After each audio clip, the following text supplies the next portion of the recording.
کہ معاشرے کے اندر اگر یہ لوگ سارے یہ کر رہے ہیں فلانا ہے ڈمکان ہے مس یوز ہے، دیکھیں ایک لیول پر یہ اسپریچولی نہیں ہینڈل کیا جا سکتا، یہ صرف دو ٹوک طریقے سے، اور جب اس کی دو ٹوک فارمیٹ میں اپلیکیشن ہوگی تو ہمارا نظریہ سمجھانے کا لوگوں کو یہ ہونا چاہیے کہ ہم یہ محض ڈنڈے والی سرکار نہیں ہے، ہمارا سخت ہونے کی وجہ اللہ کی رضا ہے،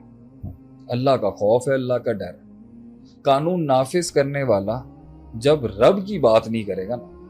قانون نافذ کرنے والا جب رب کے اصولوں کی بات نہیں کرے گا، قانون نافذ کرنے والا جب ڈیوائن بات نہیں کرے گا، قانون نافذ کرنے والا جب رب کی شریعت کی بیس نہیں لے گا نا، تو اس کے پاس نافذ کرتے ہوئے ایک جلاد کے علاوہ اور کچھ نہیں دکھے۔ یار کوئی اور نہیں تھا حل، کوئی اور حل نہیں تھا، کوئی اور حل نہیں تھا۔ اپنے پر رکھ کے آپ یہ بوجھ نہیں لے سکتے، اپنے پہ یہ ذمہ داری ہے کہ انسان لے کے میں ایک انسان کو پنش اس لیے کروں، اس کا جواب پتہ کیا ہے؟ تو پاک ہے، صحیح، کوئی نہیں، تو پاک ہے جو تو مجھے سزا دے رہا ہے۔ وہاں یہ والی بحث کھل جائے گی، یار who are you to judge me when I haven't judged and has someone judged you؟ تو وہ جج جو ان کورٹوں میں بیٹھ کے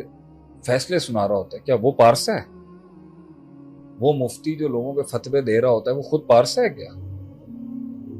کوئی دعویٰ کر سکتا ہے کہ اس سے خطائیں نہیں ہوتی، عمل میں کمزوری نہیں ہوتی؟ تو یہاں پہ پرسپیکٹو ہمیشہ یہ رکھا جائے گا کہ یہ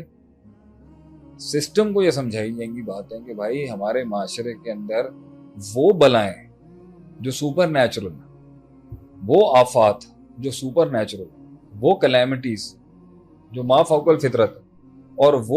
وہ نقصان جو زلزلوں اور سونامی اور ان طرح ہیٹ ویوز اور اس طرح کی شکلوں میں ہمارے پر سیلاب کی شکلوں میں نہ کووڈ کی شکل میں، بیماریوں کی شکل میں، ہم اس سے بچنے کے لیے ہمیں اپنے رب کو راضی رکھنا ہوتا ہے۔ ایک ڈیوائن کاسمولوجیکل ابو کاسمولوجی، ایک اومنیپوٹنٹ اور اس کائنات سے بڑی ذات جو ہے جس نے تخلیق کی، اس کو راضی رکھنے کے لیے ہمیں کچھ کام کرنا پڑتا ہے۔ یہ ہم اپنے مزے کے لیے نہیں کر رہے، صحیح، یہ ہمارا سائیکولوجیکل ڈس آرڈر نہیں ہے، یہ ہم کو شدت پرست نہیں ہے، ہم تمہاری زندگی کو تالے نہیں لگانا چاہتے، صحیح، یہ ہم اجتماعی طور پہ اپنے، اس لیے تو حضرت محمد صلی اللہ علیہ وسلم نے اس وقت یہ کہا تھا جب ان کے سامنے ایک کسی نے سفارش کی تھی کہ اس عورت نے چوری کی ہے تو اس کا ہاتھ نہیں کاٹیے گا، ہم آپ کو ذرا ہائر لیول پہ اپروچ کر رہے ہیں۔ تو حضرت نبی صلی اللہ علیہ وسلم نے اس ٹائم پر کہا، میں پرسوں یہ حدیث پڑھ رہا تھا